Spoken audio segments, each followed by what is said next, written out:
कोई भी सपना साकार करने के लिए सबसे जरूरी है सही कोच का होना। चुनिए एस्पायरिंग वॉरियर्स एकेडमी को और करें अपने Agniveer and defence officer exams का सपना साकार। Download the app now.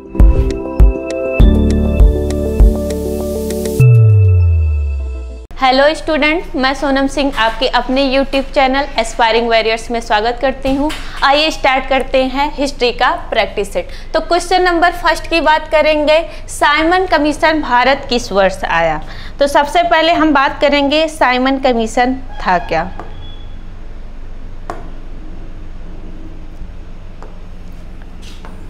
Simon commission, Simon commission, ये साइमन कमीशन क्या था। तो 1919 का जो इंडिया एक्ट बना था, इंडिया एक्ट बना था, उसी की जांच के लिए क्या बनाया गया, उसी की जांच के लिए एक आयोग का गठन किया गया जिसे साइमन कमीशन कहा जाता है। इंडिया एक्ट की जांच के कामों की जांच के लिए साइमन कमीशन का गठन किया गया। अब गठन कब किया गया, गठन कब किया गया, तो 1927 में गठन किया गया। लेकिन क्या था, इसमें एक भी भारतीय सदस्य नहीं थे। क्या नहीं थे, एक भी भारतीय सदस्य नहीं थे, एक भी भारतीय सदस्य नहीं थे। इसीलिए यहाँ के लोगों ने, भारत के लोगों ने क्या किया, इसका विरोध किया। भारत के लोगों ने क्या किया, विरोध किया, विरोध किया। अब ध्यान दीजिएगा, आपसे क्वेश्चन क्या पूछा गया, साइमन कमीशन भारत किस वर्ष आया। अगर आपसे पूछा जाए कि साइमन कमीशन बना कब, 1927 में, किस लिए बनाया गया, तो जो 1919 का इंडिया एक्ट बनाया गया था उसमें उसके कामों की जांच के लिए साइमन कमीशन का गठन किया गया। इसमें क्या था, सभी जो है एक भी भारतीय नहीं थे, सभी क्या थे, अंग्रेज थे। इसीलिए इस विद्रोह को और किस नाम से जाना जाता है, और साइमन कमीशन को और किस नाम से जाना जाता है, तो व्हाइट कमीशन के नाम से जाना जाता है या श्वेत कमीशन के नाम से जाना जाता है। अब ध्यान दीजिए, भारत किस वर्ष आया, ये 1927 में तो गठन हुआ, लेकिन भारत कब आया है, तो 3 फरवरी 1928 को आया। कहाँ, मुंबई में, लेकिन उस टाइम क्या था, बम्बई था। तो आया कहाँ है, बम्बई में आया था। कब आया था, 3 फरवरी 1928 का। तो ऑप्शन देखिएगा, इसमें 1927 दिया गया जो कि गठन किया गया है। आपका सही क्या हो जाएगा, 1928 आपका सही हो जाएगा। ध्यान दीजिएगा, गठन अलग है और भारत कब आया, 1928 में। कहाँ आया था, बम्बई में आया था। तो आपका ऑप्शन नंबर 11 का कौन सा सही हो जाएगा, बी ऑप्शन सही हो जाएगा। तो आइए स्टार्ट करते हैं। आप क्वेश्चन नंबर 2 की बात करें।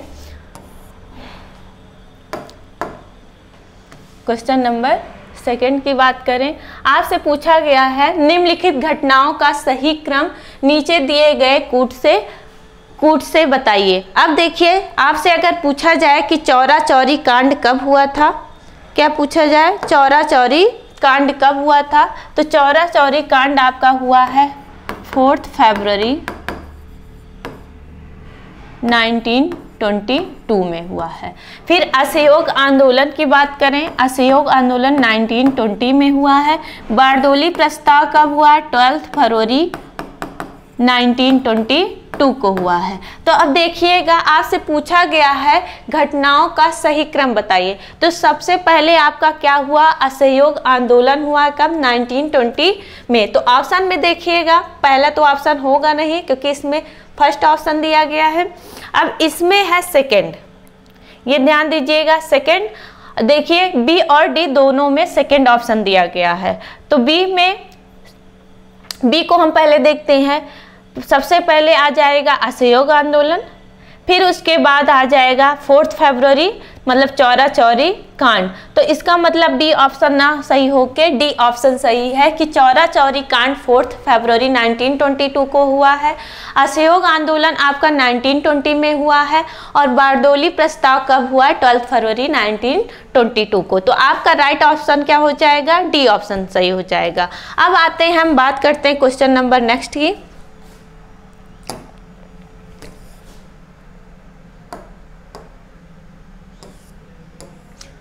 भारत छोड़ो आंदोलन प्रारंभ किया गया था। भारत छोड़ो आंदोलन कब शुरू किया गया? तो आइए स्टार्ट करते हैं। ये कब शुरू किया गया था? तो 8 अगस्त, कहीं कहीं आपका 9 अगस्त भी दिया रहता है, 9 अगस्त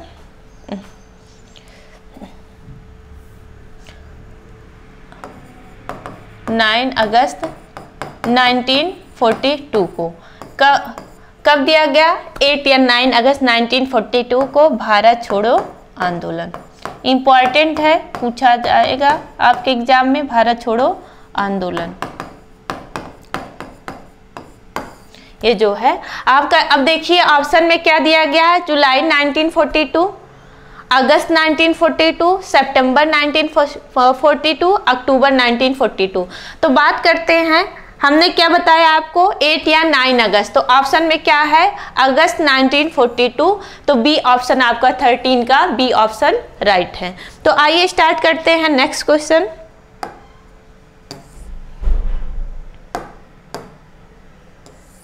फॉरवर्ड ब्लॉक की स्थापना कब की, किसने की? फॉरवर्ड ब्लॉक की स्थापना की बात करें, फॉरवर्ड ब्लॉक की स्थापना, फॉरवर्ड ब्लॉक की स्थापना कब हुई? कब है? 1939 में। कहाँ हुई है? उन्नाव में। उन्नाव है कहाँ? कानपुर में। ठीक है। किसने की है? इसके संस्थापक मतलब इसके फाउंडर कौन है? तो सुभाष चंद्र बोस। सुभाष चंद्र बोस जो है इसके क्या हैं? फाउंडर हैं। हुआ कहाँ है? उन्नाव में। कब हुआ है? 1939 में हुआ है। चलिए अब इसमें देखते हैं फॉरवर्ड ब्लॉक की स्थापना किसने की। तो फर्स्ट ऑप्शन में ही सुभाष चंद्र बोस दिया गया है, तो राइट कौन सा हो जाएगा? सुभाष चंद्र बोस हो जाएगा। आइए स्टार्ट करते हैं नेक्स्ट क्वेश्चन। कैबिनेट मिशन की अध्यक्षता किसके द्वारा की गई?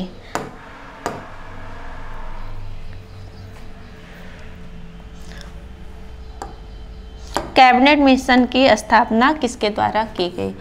अब ध्यान दीजिए, कैबिनेट मिशन। कैबिनेट मिशन की बात करें तो कैबिनेट मिशन का गठन कब किया गया था?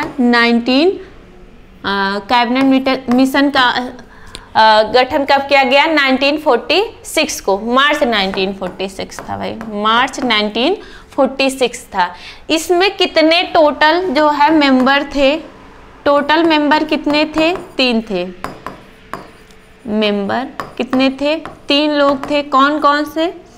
तो A V Alexander, A V Alexander, A V Alexander,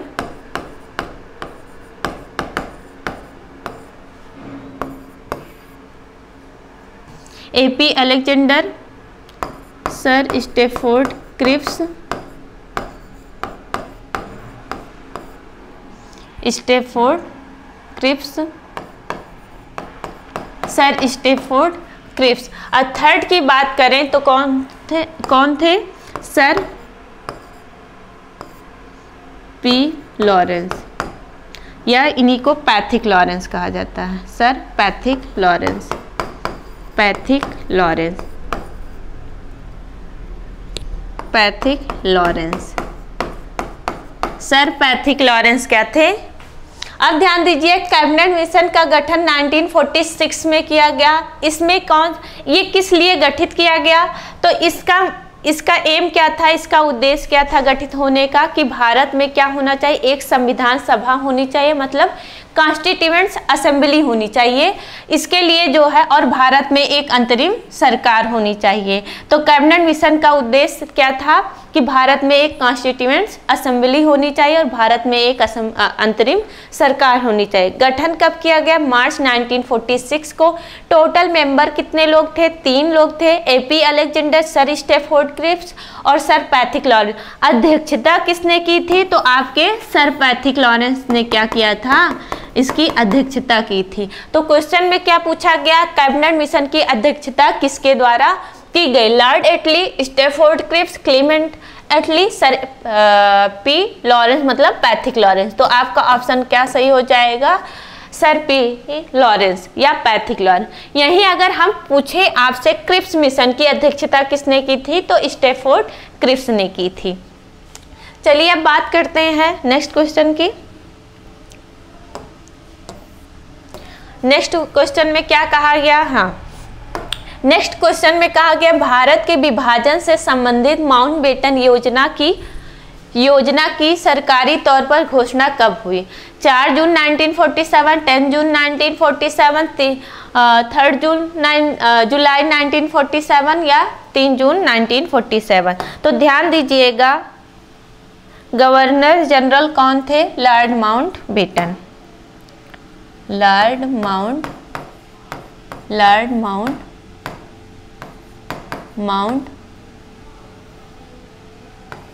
Mountbatten थे। लॉर्ड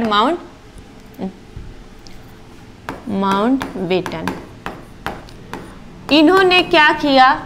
एक घोषणा की 3 जून 1947 को। ये घोषणा जून योजना के नाम से जानी गई, जून योजना के नाम से, और या माउंटबेटन योजना के नाम से जानी। इसी योजना के तहत जो है लॉर्ड माउंटबेटन ने घोषणा की कि भारत और पाकिस्तान 2 संप्रभु देश होंगे। किस योजना के तहत? 3 जून 1947 को लॉर्ड माउंटबेटन ने घोषणा की कि भारत एवं पाकिस्तान 2 संप्रभु देश होंगे। पाकिस्तान 2 संप्रभु देश होंगे। इस योजना के तहत जो है होंगे।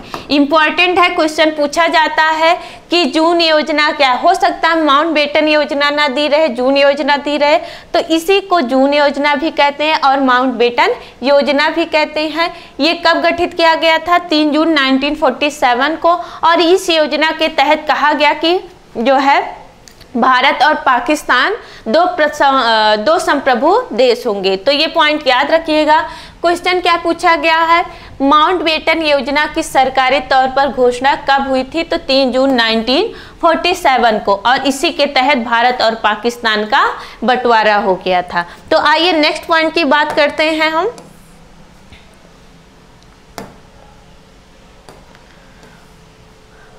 आपसे क्वेश्चन पूछा गया, सर्वप्रथम किस भारतीय राष्ट्रीय आंदोलन के दौरान वंदे मातरम लोगों का लोकप्रिय गीत बना? आप जानते हैं बंगाल विभाजन। अगर हम बंगाल विभाजन की बात करें, बंगाल विभाजन कब हुआ है? 1905 में बंगाल विभाजन हुआ है। अब ध्यान दीजिए, अगर हम बात करें बंगाल विभाजन की, तो बंगाल विभाजन 2 भागों में बट गया था, एक पूर्वी बंगाल और एक पश्चिमी।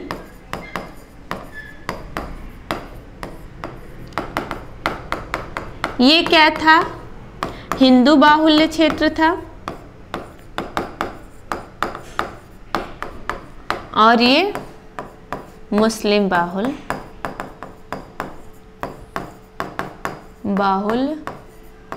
क्षेत्र था। अब ध्यान दीजिए, अगर आपसे पूछा जाए बंगाल विभाजन के समय गवर्नर जनरल कौन था? तो कर्जन था। कर्जन ने क्या किया था? बंगाल विभाजन किया था। क्वेश्चन क्या पूछा गया है आपसे कि राष्ट्रीय आंदोलन के दौरान वंदे मातरम।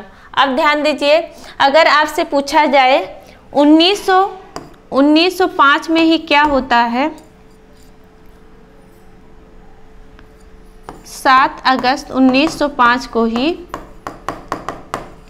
1905 को ही स्वदेशी आंदोलन शुरू किया जाता है, स्वदेशी आंदोलन। और इसी स्वदेशी आंदोलन में क्या किया गया, वंदे मातरम गाया गया था, वंदे मातरम गाया गया था। तो क्वेश्चन पूछा गया है कि सर्वप्रथम किस भारतीय राष्ट्रीय आंदोलन के दौरान वंदे मातरम लोगों का प्रिय गीत बना? खिलाफत आंदोलन, भारत छोड़ो आंदोलन, असहयोग आंदोलन कि स्वदेशी आंदोलन? खिलाफत आंदोलन कब हुआ है? 1919 में। भारत छोड़ो आंदोलन 1942 में हुआ है, असहयोग आंदोलन 1920 में हुआ है और स्वदेशी आंदोलन 1905 में हुआ है। इसी स्वदेशी आंदोलन में ही सबका प्रिय गीत कौन सा बना था? वंदे मातरम बना था। स्वदेशी आंदोलन कब हुआ था? तो 7 अगस्त 1905। इसी स्वदेशी आंदोलन से ही क्या किया गया था? रविन्द्रनाथ टैगोर के कहने पर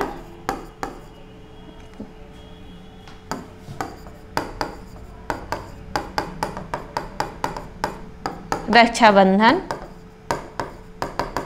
मनाया गया था 7 अगस्त 1905 को। तो ऑप्शन कौन सा सही हो जाएगा? स्वदेशी आंदोलन सही हो जाएगा। चलिए नेक्स्ट क्वेश्चन की बात करते हैं। तो इधर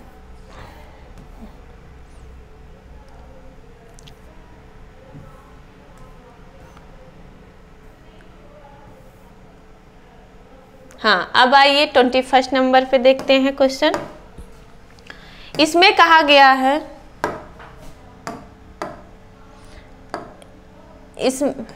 इसमें कहा गया है कि भारतीय राष्ट्रीय कांग्रेस के प्रथम अध्यक्ष कौन बने थे? आइए बात करते हैं भारतीय राष्ट्रीय कांग्रेस की। भारतीय राष्ट्रीय कांग्रेस, अगर हम बात करें भारतीय राष्ट्रीय कांग्रेस की, तो जो भारतीय राष्ट्रीय कांग्रेस था इसकी स्थापना कब हुई थी? स्थापना कब हुई? 1885 में हुई। भारतीय राष्ट्रीय कांग्रेस की स्थापना कब हुई? 1885 में हुई। इसके संस्थापक कौन थे? संस्थापक एलन ऑक्टेवियन ह्यूम थे, जो कि क्या थे? ICS अधिकारी। Elon A.O. ह्यूम लिख दे रहे हैं, A.O. ह्यूम थे।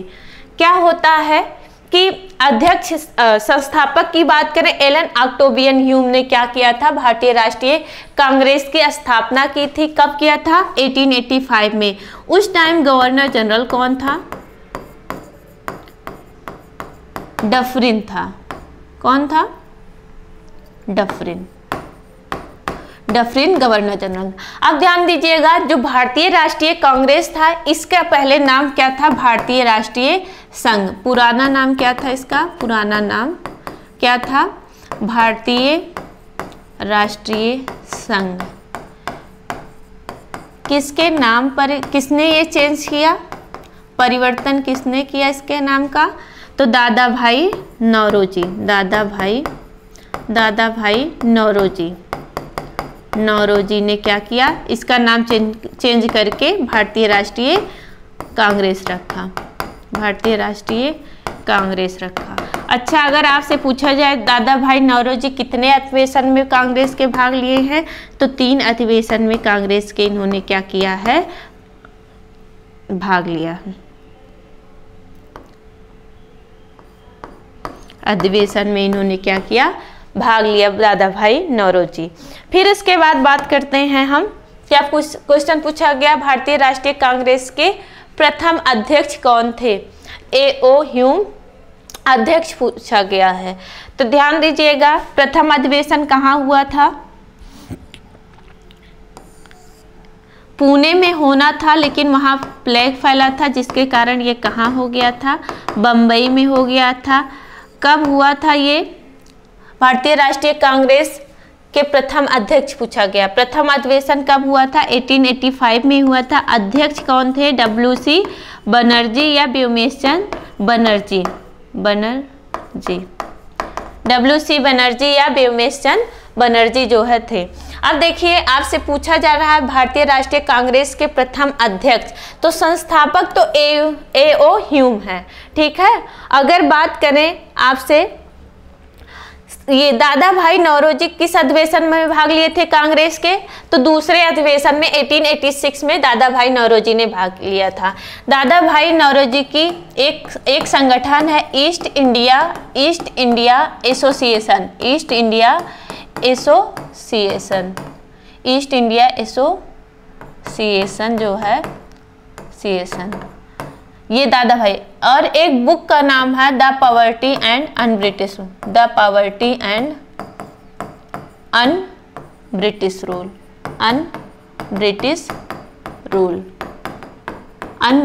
रूल। अब देखिए आपसे पूछा जा रहा है क्या? WC बनर्जी राइट आंसर हो जाएगा, क्योंकि कांग्रेस के प्रथम अध्यक्ष की बात की जा रही है, संस्थापक की बात नहीं की जा रही है कि कांग्रेस के प्रथम संस्थापक कौन थे। तो A.O. ह्यूम संस्थापक है, जबकि WC बनर्जी या व्योमेश चंद्र बनर्जी क्या है? अध्यक्ष थे कांग्रेस के। तो चलिए इसको नेक्स्ट क्वेश्चन देखते हैं। इधर हाँ, आपसे क्वेश्चन पूछा गया है कि 23 नंबर में देखिएगा, निम्नलिखित में से झेलम नदी का प्राचीन नाम कौन सा था? तो आइए झेलम नदी की बात करते हैं। आप जानते हैं कि जो सिंधु है, सिंधु नदी, ये सिंधु नदी की सहायक नदियां हैं। झेलम हो गया, चेनाब हो गया, रावी हो गया, ब्यास हो गया और सतलज हो गया। ये 5 नदियों को क्या कहा जाता है? पंचनद कहा जाता है, पंचनद, जो कि कहाँ जाके पाकिस्तान के पंजाब में जाके क्या करती हैं? मिलती हैं। किस जगह मिलती हैं? तो मीठन कोट एक जगह है जहाँ जाके मिलती हैं। ये सिंधु नदी की सहायक नदियाँ हैं। अब देखिएगा, अगर हम बात करें ऋग्वैदिक काल की, तो ऋग्वैदिक काल में क्या था कि इन नदियों का पुराना नाम था, ये तो नया नाम हो गया। ऋग्वैदिक काल में जो नदियों का नाम दिया गया है ऋग्वेद में, हम उनकी बात करेंगे। अगर हम सिंधु की बात करेंगे तो सिंधु का नाम क्या हुआ करता था? पहले सिंध नाम हुआ करता था। ठीक है, अब ध्यान दीजिए, अगर हम झेलम की बात करें, झेलम का नाम हुआ करता था परुष्णी। चेनाब का नाम हुआ करता था अस्किनी।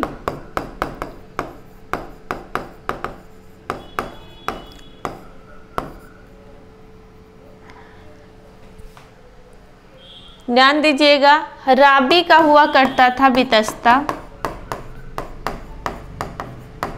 ब्यास का हुआ करता था बिपाशा। ब्यास का तो आपको याद रहेगा बिपाशा के नाम से, बिपाशा बसु के नाम से। सतलज का नाम की बात करें, सतलज का नाम हुआ करता था सतुद्री। सतलज का नाम हुआ करता था क्या? सतुत्री। सतलज का नाम सतुत्री हुआ करता था। सिंधु, झेलम, परुष्णी, ध्यान दीजिएगा, यही इसी नदी पर क्या हुआ था? दसराग युद्ध हुआ था। किसके बीच? राजा सुदास और 10 जन के राजा, 10 जन के राजा, 10 जन के राजा। इनके दरबार में कौन था? विश्वामित्र थे, विश्वामित्र पुरोहित थे, जिससे राजा सुदास और विश्वामित्र की बनती नहीं थी। तो क्या हुआ? राजा सुदास और ये 10 जन के, विश्वामित्र ने 10 जन के राजाओं को इकट्ठा किया और दोनों के बीच युद्ध हुआ, जिसमें राजा सुदास की जीत हो गई और अपने पुरोहित किसको बना लिए? वशिष्ठ को बना लिए। ठीक है, अब ध्यान दीजिएगा, इसको हटाते हैं। हाँ, क्वेश्चन क्या पूछा गया? निम्नलिखित में से झेलम नदी का प्राचीन नाम। अस्किनी तो चेनाब का है, परुष्णी जो है झेलम का है। ध्यान दीजिएगा, परुष्णी, अस्किनी चेनाब का है और परुष्णी जो है आपका राइट आंसर हो जाएगा। तो चलिए नेक्स्ट क्वेश्चन देखते हैं।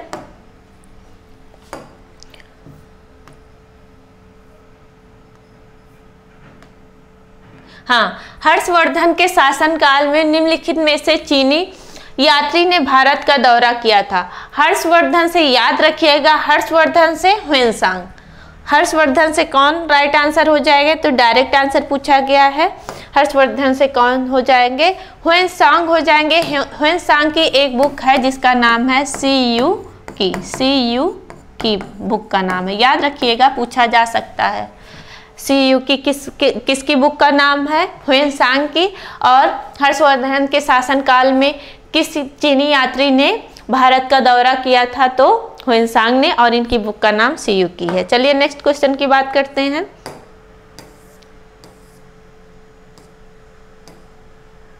हाँ, क्वेश्चन नंबर 28 देखिएगा। किस वर्ष में गोपाल कृष्ण गोखले ने सर्वेंट्स ऑफ इंडिया सोसाइटी की स्थापना की थी? तो सर्वेंट्स ऑफ, सबसे पहले हम गोपाल कृष्ण गोखले की बात कर लेते हैं।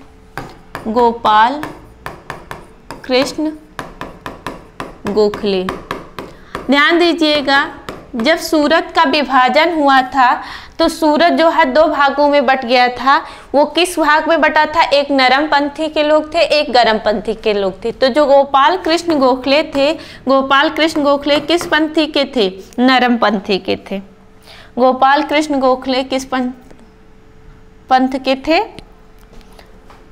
नरम पंथी के थे।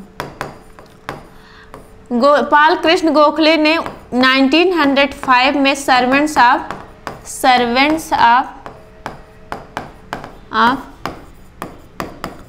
Indian society servants of Indian society की क्या की? स्थापना की थी। गोपाल कृष्ण गोखले कौन थे? गांधी जी के राजनीतिक गुरु थे। गांधी जी के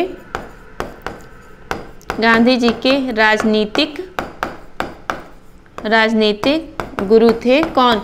गोपाल कृष्ण गोखले। ठीक है, अब ध्यान दीजिए, इसमें क्वेश्चन क्या पूछा गया? किस वर्ष गोपाल कृष्ण गोखले ने सर्वेंट्स ऑफ इंडिया सोसाइटी की स्थापना की? तो आप देख रहे हैं 1905 में गोपाल कृष्ण गोखले ने क्या किया? सर्वेंट्स ऑफ इंडिया सोसाइटी की स्थापना की थी। तो राइट आंसर क्या हो जाएगा? 28 का डी ऑप्शन सही हो जाएगा। चलिए नेक्स्ट क्वेश्चन की बात करते हैं।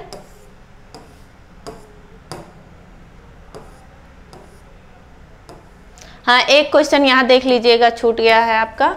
निम्न में से कौन सी नदी मकर रेखा को 2 बार काटती है? तो ऐसे क्वेश्चन कई बार पूछे गए हैं आपके एग्जाम में, तो बात कर लेते हैं 3 नदियों का। एक है आपका, ध्यान दीजिएगा, आप जानते हैं कि अगर हम बात करें अपने अर्थ की, तो अर्थ पर इमेजिनरी लाइन ड्रॉ की गई है, मतलब काल्पनिक रेखा, जिसमें से ट्रॉपिक ऑफ कैंसर भी एक है, और इक्वेटर, और अगर बात करें ट्रॉपिक ऑफ कैप्रिकॉर्न, मतलब कर्क रेखा, विषुवत रेखा और मकर रेखा है।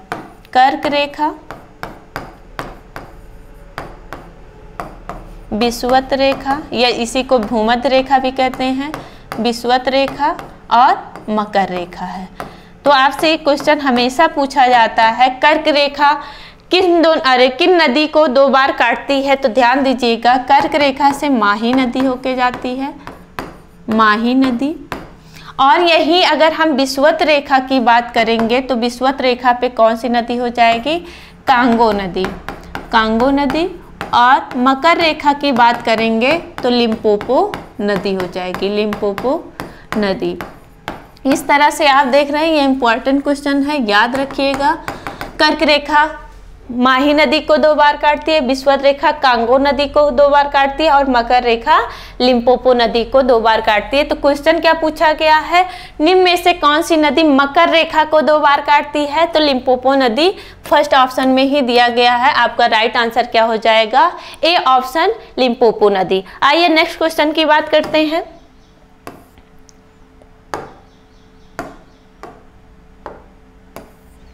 नेक्स्ट क्वेश्चन की बात करते हैं। हाँ, आपसे पूछा गया है किस एक्ट को बंदोबस्त कानून के नाम से जाना जाता है? तो ध्यान दीजिएगा, बंदोबस्त कानून, या इसी को अस्थाई बंदोबस्त कानून कहा जाता है, अस्थाई बंदोबस्त कानून कहा जाता है, अस्थाई बंदोबस्त कानून कहा जाता है।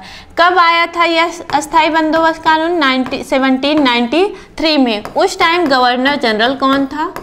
गवर्नर जनरल कौन था? तो उस टाइम गवर्नर जनरल कौन था? कॉर्नवालिस था, कॉर्नवालिस था। इसमें क्या किया गया, जितना भी ब्रिटिश क्षेत्र था उसमें से क्या किया गया, 19% भाग पर यह व्यवस्था क्या की गई थी, लागू की गई थी। और वो क्षेत्र कौन कौन से थे? तो बंगाल था, बिहार, उड़ीसा, उत्तर प्रदेश का कौन सा राज्य, कौन सा स्टेट, सॉरी उत्तर प्रदेश का कौन सा जिला था? तो वाराणसी था। यूपी का, ये क्या हो गया,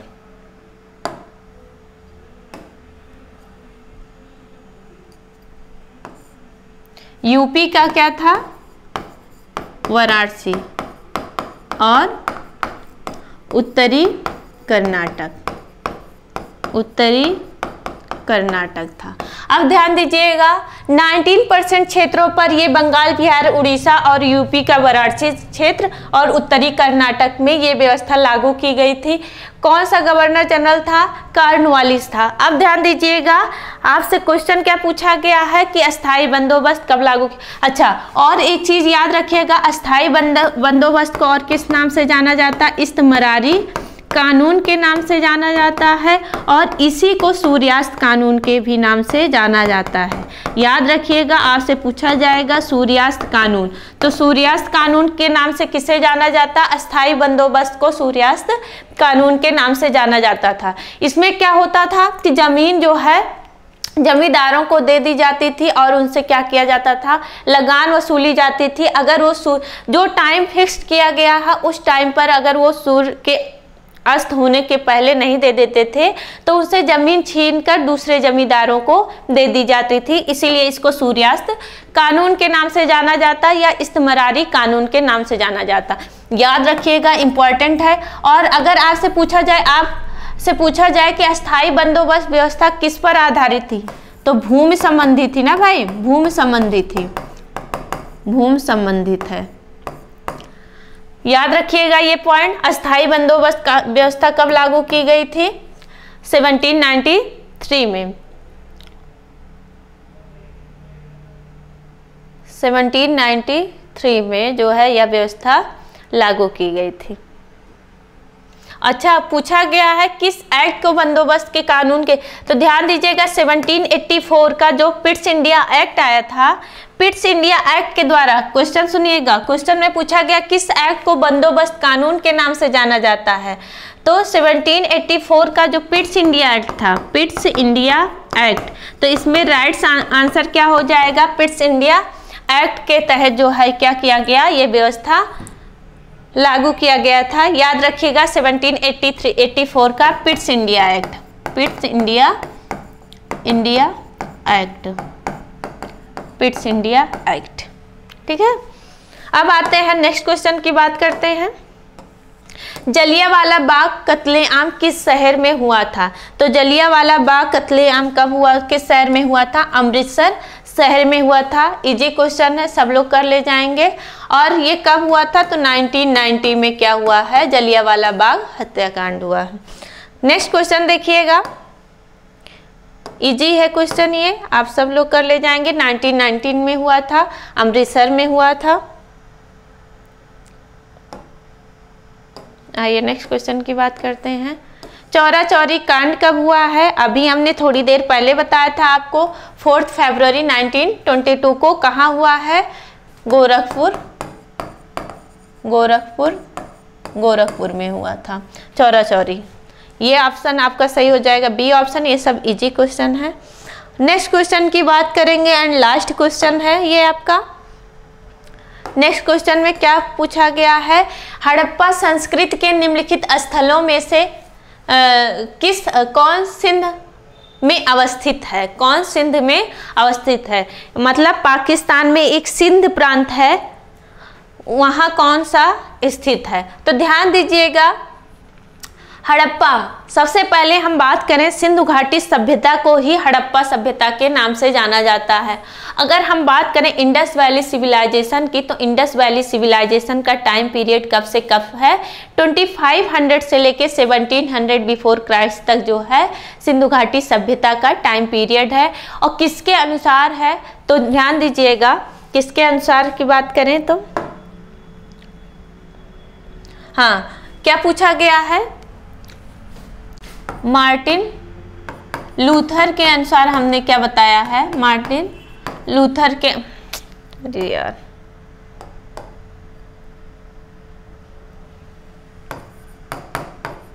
मार्टिन लूथर के अनुसार हमने बताया कि जो है क्या है कि सिंधु घाटी सभ्यता, हाँ सिंधु घाटी सभ्यता का टाइम पीरियड 2500 से लेके 1700 बिफोर क्राइस्ट तक इनका क्या था, टाइम पीरियड था। अब आप ध्यान दीजिएगा, ये हड़प्पा, चन्हुदड़ो, मोहनजोदड़ो, सुरकोटदा क्या है, यहाँ से क्या हुआ है, सिंधु घाटी सभ्यता के क्या मिले हैं, साक्ष्य मिले हैं, एविडेंस मिले हैं और ये खोजे गए स्थल हैं। अगर हम हड़प्पा की बात करें तो हड़प्पा से क्या क्या मिला है, स्वास्तिक चिन्ह मिला है हड़प्पा से। हड़प्पा को सिंधु और इनकी खोज किसने की है, तो 1921 में दयाराम साहनी ने क्या किया है, इनकी खोज की है, दयाराम साहनी ने।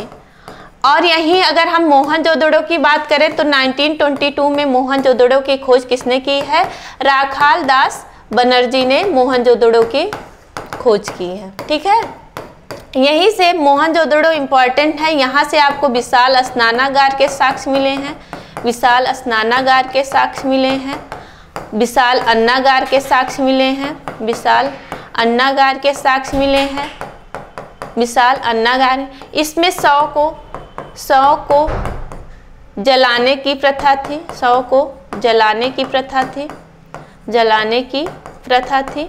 ठीक है, सुरकोटिता से क्या मिला है, सुरकोटिता से क्या मिला है, अगर आपसे पूछे चन्हुदड़ो से क्या मिला है, सुरकोटिता से क्या मिला है, तो यहाँ से क्या मिला है, ये सुरकोटिता से घोड़े के साक्ष्य मिले हैं, सुरकोटिता से घोड़े के अस्थिपंजर मिले हैं, घोड़े के अस्थिपंजर मिले हैं, अस्थिपंजर मिले हैं। और यही अगर हम बात करते हैं किसकी, चन्हुदड़ो से, तो मनके बनाने का कारखाना, मनके बनाने का कारखाना कहाँ से मिला है, मनके बनाने का कारखाना भी चन्हुदड़ो से मिला है। और साथ साथ अगर हम बात करें कि सौंदर्य प्रसाधन कहाँ से मिले हैं, चन्हुदड़ो से मिले हैं। चक्रा, अरे भाई क्या बोलते हैं, चक्राकार ईंटों का, चक्राकार, वक्राकार, चक्राकार कह रहे हैं भाई, सॉरी, वक्राकार ईंटों का साक्ष्य, वक्राकार ईंटों का साक्ष्य कहाँ से मिला है, तो चन्हुदड़ो से मिला। हड़प्पा किस नदी के किनारे है, रावी नदी के किनारे। मोहनजोदड़ो किस नदी के किनारे है, सिंध नदी के किनारे है, सिंधु नदी के। चन्हुदड़ो किस नदी के किनारे है, सिंधु नदी के किनारे है। तो आपसे पूछा जा रहा है निम्नलिखित में से कौन सा सिंध में अवस्थित है, तो आप देख रहे हैं मोहनजोदड़ो और चन्हुदड़ो, ये दोनों कहाँ स्थित हैं, सिंध में स्थित हैं। तो अब अगर हम बात कर लेते हैं कि यहाँ कहाँ दिया गया है, सेकेंड और थर्ड ऑप्शन मोहनजोदड़ो और चन्हुदड़ो, तो बी ऑप्शन जो है आपका राइट आंसर हो जाएगा। इस तरह से आपने देखा कि ये जो है हिस्ट्री के टॉपिक थे। इसके बाद हम पॉलिटी का क्वेश्चन लेके आएंगे। तो अगर आपको ये पीडीएफ चाहिए होगी तो आप हमारे टेलीग्राम ग्रुप एस्पायरिंग वॉरियर्स से जुड़ सकते हैं। और फिर इसके लिए आज के लिए इतना ही, बाकी जो है जब हम क्या कहते हैं पॉलिटी का क्वेश्चन लेके आएंगे नेक्स्ट टाइम पे, तो उसका प्रैक्टिस कराएंगे। और ये एनडीए का प्रैक्टिस सेट है। चलिए थैंक यू एंड जय हिंद। कोई भी सपना साकार करने के लिए सबसे जरूरी है सही कोच का होना। चुनिए एस्पायरिंग वॉरियर्स एकेडमी को और करें अपने Agniveer and defence officer exams का सपना साकार। Download the app now.